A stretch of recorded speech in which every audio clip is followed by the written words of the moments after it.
بسم اللہ الرحمن الرحیم۔ ابن سندی، میں جانتا ہوں آج تک تم امیر البحر سلیمان بن عافیہ کے تحت کام کرتے رہے ہو۔ اگر سلیمان بن عافیہ میرے پاس رہے اور تم اکیلے کو کوئی بحری مہم سونپی جائے تو کیا تم اس سے نمٹ سکو گے؟ محمد بن سندی کی چھاتی تھن گئی تھی، آنکھوں میں چمک پیدا ہوئی۔ پھر وہ ابو فہر کو مخاطب کرتے ہوئے کہہ رہا تھا، امیر، خداوند قدوس کی قسم، اگر آپ مجھے موت کو سر کرنے کی مہم پر بھی روانہ کر دیں تو میں اپنے سر کو خم کرتے ہوئے موت کے تعاقب میں بھی لگ جاؤں گا۔ آپ جو کام بھی مجھے سونپیں گے میں اس کام کو آپ کی خواہش، آپ کے حکم کے مطابق سر کرنے کی کوشش کروں گا۔ محمد بن سندی کے اس جواب پر ابو فہر کے چہرے پر بڑی خوشگوار مسکراہٹ نمودار ہوئی تھی۔ آگے بڑھ کر اس نے ابن سندی کو ساتھ لپٹا لیا، اس کی پیشانی چومی، پھر اسے مخاطب کرتے ہوئے ابو فہر کہہ رہا تھا، ابن سندی، میں تیرے جذبے کو سلام پیش کرتا ہوں۔ ابن سندی، جو اہم کام میں تم سے لینا چاہتا ہوں وہ میں تم سے بعد میں لوں گا۔ فی الحال میں تمہیں ایک ابتدائی مہم سونپنے لگا ہوں۔ مجھے امید ہے کہ اس میں تم اپنی بہترین کارگزاری کا مظاہرہ کرو گے۔ ابو فہر تھوڑی دیر کے لیے خاموش رہا، کچھ سوچا، اس کے بعد دوبارہ کہہ رہا تھا، ابن سالم، ابن عافیہ، فرغلوش، میں تم سب کے سامنے جنگ کا ایک لائحہ عمل پیش کرنے لگا ہوں۔ اگر اس میں تم کوئی تبدیلی چاہو تو وہ تمہاری مرضی کے مطابق کی جائے گی۔ مخبر جو خبریں لے کر آئے ہیں وہ میں نے بھی سنی، تم لوگ بھی سن چکے ہو۔ چھوٹے چھوٹے 2 لشکر ترتیب دیے جائیں گے، جن میں ایک ابن سندی کی کمانداری میں ہوگا اور دوسرا ابو رافع کے تحت رہے گا۔ ان دونوں کا کام یہ ہوگا کہ غلویہ شہر کے نواح میں سرگردہ رہیں گے۔ دشمن کا کوئی لشکر اگر ہم پر حملہ آور ہونے یا ہم پر شب خون مارنے کی کوشش کرے تو یہ اس کی راہ رو کر ان کے ارادوں کو ناکام بنانے کی کوشش کریں گے۔ رہا باقی لشکر تو وہ 4 حصوں میں تقسیم ہوگا، ایک میرے پاس، دوسرا ابن سالم، تیسرا فرغلوش اور چوتھا ابن عافیہ کے پاس ہوگا۔ ابن عافیہ، تم اپنے لشکر کے ساتھ یہیں شہر کی غربی جانب جو پڑاؤ ہے وہیں قیام کرو گے۔ فرغلوش اپنے لشکر کے ساتھ شمال کی طرف چلا جائے گا، جنوب کی طرف ابن سالم ہوگا۔ یہ ایسے ظاہر کریں گے کہ یہ شہر پر 2 جانب سے حملہ آور ہوں گے۔ تیسری سمت میں ابن عافیہ تم ہوگے۔ عافیہ، تمہارے ذمہ 2 کام ہیں، بلکہ یوں کہہ لو کہ 3 ہیں۔ پہلا اپنے پڑاؤ کی حفاظت، دوسرا باہر سے کوئی حملہ آور ہوتا ہے تو اس سلسلے میں تم ابو رافع اور ابن سندی کی مدد بھی کرو گے۔ تیسرا یہ کہ جب غلویہ شہر پر حملے کی ابتدا ہوگی تو تم گاہے گاہے اپنے لشکر کے ساتھ پڑاؤ کے سامنے رہتے ہوئے زوردار انداز میں تکبیریں بلند کرو گے۔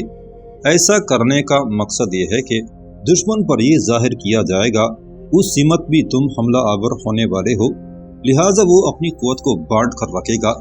اب حملہ آور ہونے کا کیا طریقہ ہوگا وہ میں تمہیں تفصیل سے بتاتا ہوں۔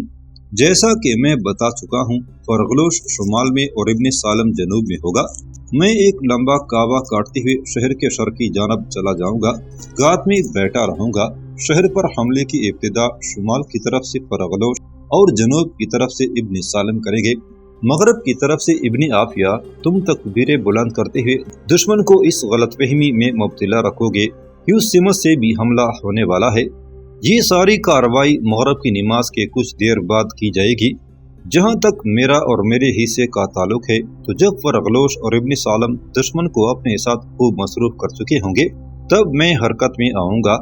فرغلوش اور ابن سالم فصیل پر چڑھنے کی کوشش نہیں کریں گے، صرف اپنے لشکر کو ڈھالیں سامنے رکھتے ہوئے فصیل پر حملہ آور ہونے کے لیے کہیں گے، تاکہ اگر فصیل کے اوپر سے تیر برسائے جائیں تو لشکریوں کو کوئی نقصان نہ پہنچے۔ فرغلوش اور ابن سالم کا کام یہی ہوگا کہ دشمن کو جنگ میں مصروف رکھیں اور تیز حملے کریں تاکہ دشمن اپنی زیادہ سے زیادہ قوت کو شہر پناہ کے شمال اور جنوب میں رکھے۔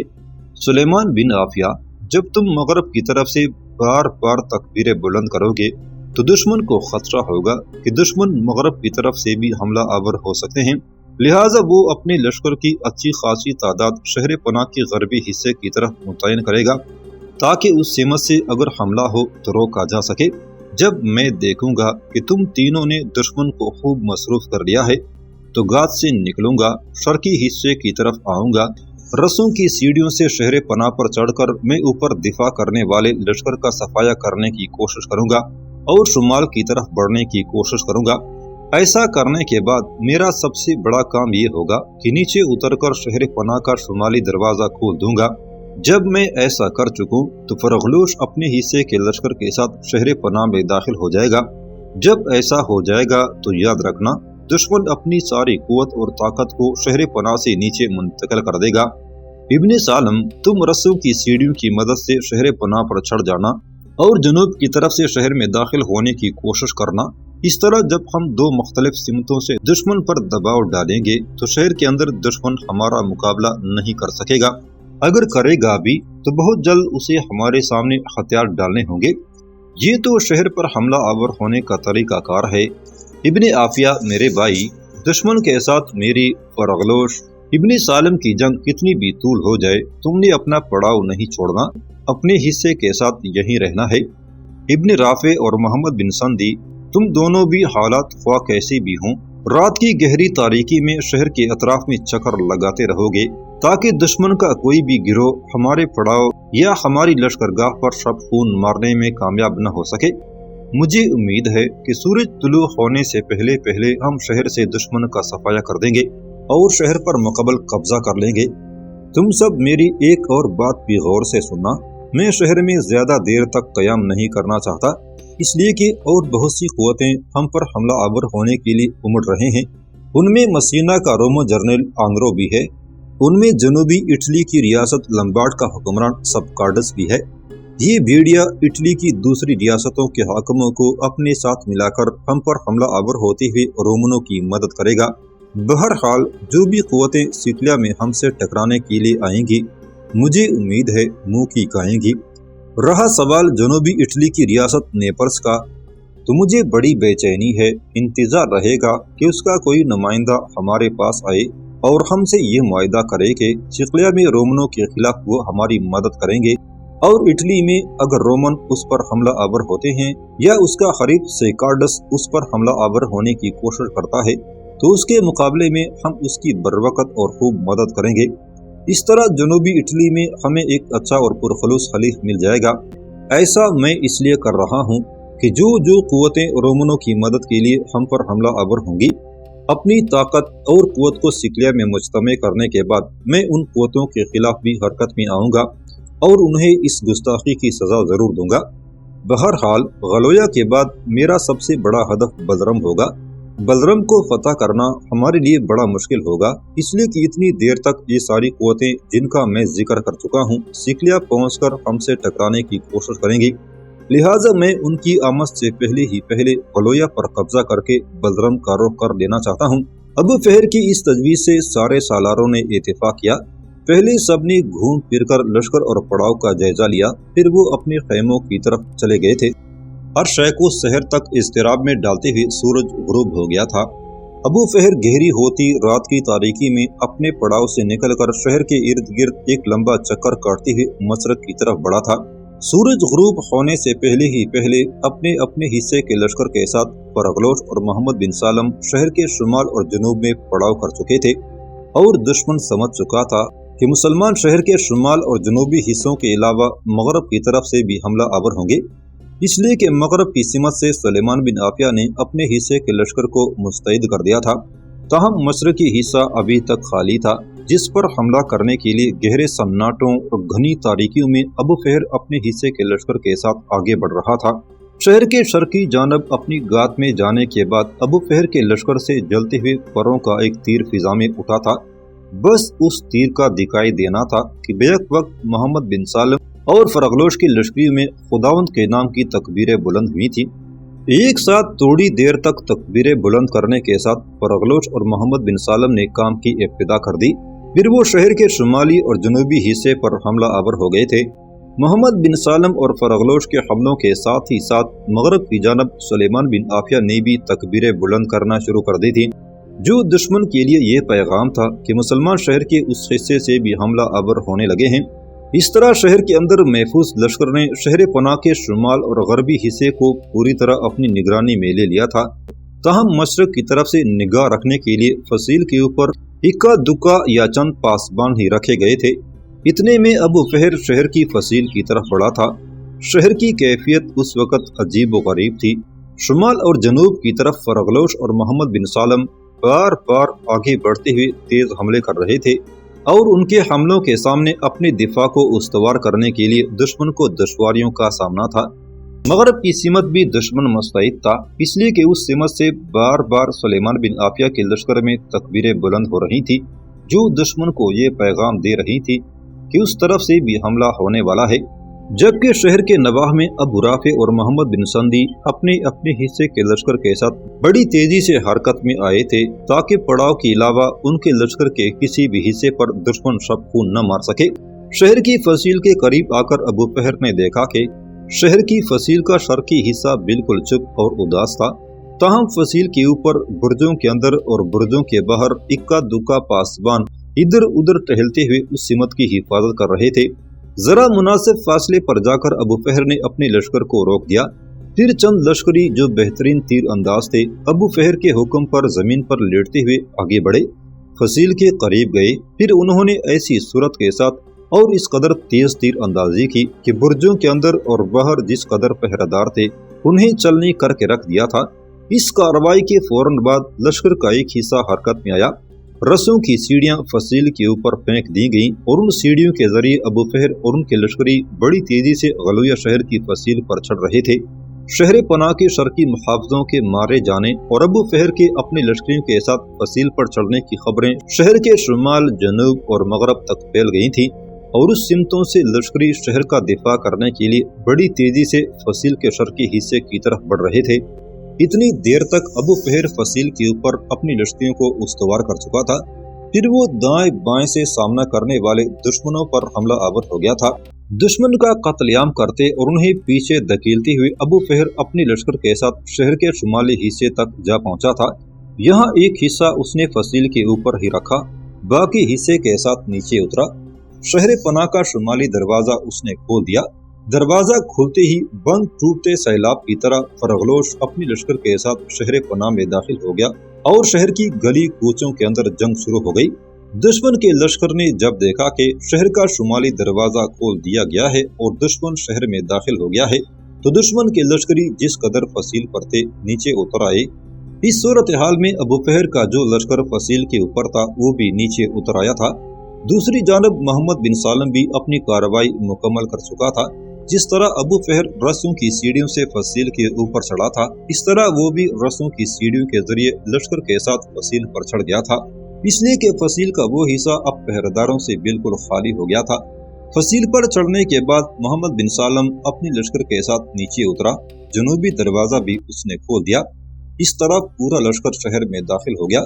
रात की गहरी तारीकी में शहर के अंदर कुछ देर तक होलनाक रन पड़ा। शहर के अंदर दुश्मन का जिस कदर लश्कर था उसका खात्मा कर दिया गया था। घरों में दुबक रहने वाले लोगों को मुकम्मल तौर पर अमान और पनाह दे दी गई थी। अगले रोज के सूरज ने जब शहर की फसीलों के अंदर झांका तो शहर पर मुसलमानों की हुकूमत थी। लोग अभी तक डरे सहमे अपने घरों से बाहर नहीं निकल रहे थे। अबू फहर के कहने पर शहर में मनादी करा दी गई कि किसी से कोई तारुज नहीं किया जाएगा और जो मुसलमानों के खिलाफ हथियार नहीं उठाएगा उसे मुकम्मल तौर पर अमान और तहफ़्फ़ुज़ हासिल होगा। ऐलान के साथ ही लोग अपने घरों से निकल आए, जोक दरजोक अबू फहर की खिदमत में हाजिर हुए और अपनी वफादारी का ऐलान करने लगे। इसके बाद जो सबसे पहला काम अबू फहर ने किया वो ये कि शहर का नज़्म नस्क दुरुस्त करने के लिए उसने फरगलोश को मुकर्रर किया। शहर के अंदर हिफाजती लश्कर के मारे जाने वालों की लाशों के ढेर पड़े हुए थे। फरगलोश ने चंद दस्ते अपने साथ रखे ताकि शहर को लाशों से साफ करके नज़्म नस्क दुरुस्त कर सके। बाकी लश्कर को लेकर अबू फहर बाहर पड़ाव में मुंतकिल हो गया था। शहर के अंदर सफाई का बड़ा नाकिस इंतजाम था। फरगलोश अपने मुसल्लह दस्तों के साथ 2 दिन तक शहर की सफाई कराने में मसरूफ रहा। लाशों को उठाकर बाहर दफन कर दिया गया। अंदर जो गंदगी के ढेर थे वो शहरियों की मदद से निकाल बाहर किए गए। इस काम के दौरान वबा फूट पड़ी। उस वबा का शिकार खुद फरगलोश भी हुआ। वबा ऐसी खौफनाक थी कि लोग बड़ी तेजी से मरने लगे थे। उस वबा का हमला जब फरगलोश पर हुआ तो फिलफौर उसकी इत्तला पड़ाव में अबू फहर को दी गई। ابو فہر کے کہنے پر فرغلوش اور مسلح دستوں کو شہر سے نکالا گیا اور پڑاؤ کی ایک سمت انہیں رکھا گیا۔ غلویہ شہر کے لوگوں سے بھی کہا گیا کہ وہ 1-2 دن تک شہر سے باہر نکل جائیں تاکہ وہ وبا کا شکار نہ ہو۔ لشکر کے اندر جو طبیب تھے وہ شہر میں طب کا کام کرنے والوں کے ساتھ وبا کا شکار ہونے والوں کا بڑی تیزی سے علاج کرنے لگے تھے۔ ابو فہر، سلیمان بن عافیہ اور محمد بن سالم خود فرغلوش کی دیکھ بھال کر رہے تھے، لیکن فرغلوش کی حالت سنبھلنے کے بجائے دن بدن بگڑتی جا رہی تھی۔ ایک روز شام سے تھوڑی دیر پہلے جس وقت ابو فہر اپنے خیمے میں ابو رافع، تیورا، کیترینا، بلارس، لیونا اور اورلیوس کے ساتھ بیٹھا گفتگو کر رہا تھا کہ اسے پیغام دیا گیا کہ فرغلوش کی حالت نازک ہے اور اسے اس نے بلایا ہے۔ یہ پیغام سنتے ہی ابو فہر اور ابو رافع دونوں بڑی تیزی سے خیمے سے نکلے اور اس سمت بھاگ رہے تھے جس سمت وبا کا شکار ہونے والوں کو رکھا گیا تھا اور وہاں طبیب ان کا علاج کر رہے تھے۔ جب وہ اس خیمے میں داخل ہوئے جس میں فرغلوش کو رکھا گیا تھا، تب انہوں نے دیکھا خیمے میں پہلے سے سلیمان بن عافیہ، محمد بن سالم اور محمد بن سندی چند طبیبوں کے علاوہ فرغلوش کا نائب امیر البحر سعد بن مسلم بھی موجود تھے۔ ابو فہر جب ابو رافع کے ساتھ خیمے میں داخل ہوا تو بڑی مشکل سے اپنی نگاہیں گھماتے ہوئے فرغلوش نے ابو فہر کو دیکھا۔ ابو فہر آگے بڑھا، پہلے بڑے پیار سے اس نے اپنا ہاتھ فرغلوش کی پیشانی پر رکھا، پھر اس کا ہاتھ اپنے ہاتھ میں لے کر ہلکے ہلکے دباتے ہوئے کہنے لگا، فرغلوش میرے بھائی، کیا بات ہے؟ فرغلوش تھوڑی دیر تک ہونٹ کاٹتا رہا، اس کی آنکھیں ڈبڈبا گئی تھی۔ شاید ایسا ابو فہر کی ہمدردی کی وجہ سے ہوا تھا۔ کچھ دیر تک وہ اپنے آپ کو سنبھالتا رہا، پھر اکھڑی اکھڑی سی سانس اور بہکے بہکے الفاظ میں وہ ابو فہر کو کہہ کر مخاطب کر رہا تھا، امیر، میرا دل چاہتا تھا کاش میں ساری عمر آپ کی کمانداری میں سکلہ کے میدانوں، کوہستانوں، اس کی وادیوں میں دشمن کے خلاف جنگ کرتا رہوں، پھر ہائے ہیف، رزمگاہ اور موت کے بجائے ایک وبا، ایک بیماری نے مجھے اکیلا کر رکھا ہے، یہ میری بدقسمتی، بد نصیبی ہے۔ فرغلوش تھوڑی دیر کے لیے رکا، پھر دوبارہ وہ کپکپاتی آواز اور بجھتے لہجے میں کہہ رہا تھا، امیر، جب میری بیوی کو میرے مرنے کی خبر پہنچے گی تو اس کی ساری خواہشیں کیڑا لگے سیب کی طرح ایک ایک کر کے گر جائیں گی۔ میرے بچے میرے مرنے کی خبر سن کر کھور ویران اندھیروں میں چمکتے جگنوں کی طرح میری راہ دیکھتے رہیں گے۔ کاش میں کسی رزمگاہ میں موت کا شکار ہوتا تو میرا باپ، میرے اہل خانہ مجھ پر فخر کرتے، کاش۔ فرغلوش کچھ نہ کہہ پایا تھا، اس کی گردن ایک طرف ڈلک گئی تھی۔ ابو فہر جان گیا تھا کہ وہ دم توڑ چکا ہے۔ اس کا ہاتھ تامے ہی تامے اس کے پاس بیٹھ گیا، پھر ایک بوسہ اس نے اس کی پیشانی پر دیا، کچھ دیر اس کی ہتھیلی اپنے ہاتھ سے مسلتا رہا، پھر ڈبڈباتے لہجے میں وہ کہہ رہا تھا، فرغلوش میرے بھائی، انسان کے دل کا اصل جوہر ایمان ہے۔